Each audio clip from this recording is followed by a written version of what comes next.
Looking for a fast-charging, ultra-responsive stylus for your iPad? Meet the 2X Fast Charge Active Stylus Pen, designed for 2018 to 2025 Apple iPads. Take your creativity and productivity to the next level. Click the link in the video description to shop now on Amazon. Welcome to ElectroDrive News. I'm your host. Today we're talking about a major threat to California's plans to ban gas-powered cars by 2035. The U.S. Senate is set to vote on a bill that could block this ambitious goal, and it's not just California that's affected. The entire nation could be impacted. The state of California makes up only 11% of the U.S. car market, but its emissions standards are among the strictest in the country. And with President Biden's administration restoring California's ability to enforce these standards in 2022, the stakes have never been higher. The goal is simple. By 2035, all new cars sold in California must be zero-emission vehicles. But not everyone is on board. The Republican-controlled Congress has targeted 3 California waivers that set stricter emissions rules than the federal government.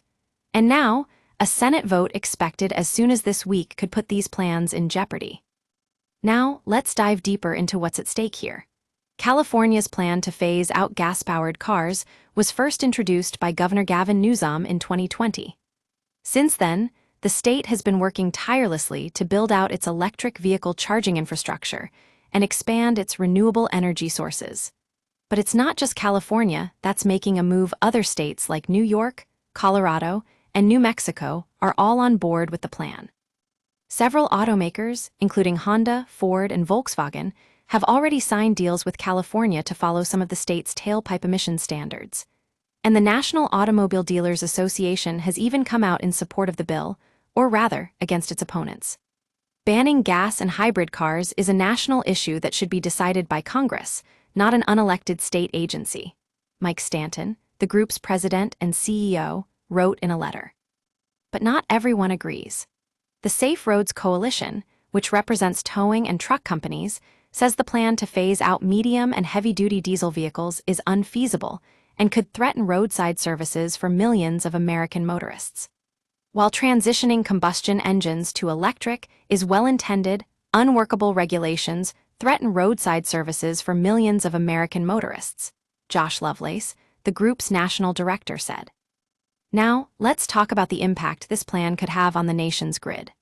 Some critics argue that the surge in electric vehicles could overload local power lines and transformers, posing a risk to public safety. But California's administration argues that the state is on its way to building out an electric grid and charging infrastructure that can support many more electric vehicles. In fact, California has set a goal of net zero greenhouse gas emissions across the economy by 2045, and it needs to make significant progress in the next decade to get there. But the state still has a long way to go, with about 84,000 public electric vehicle chargers currently available, but needing at least 1.2 million by 2030 to support the EV transition.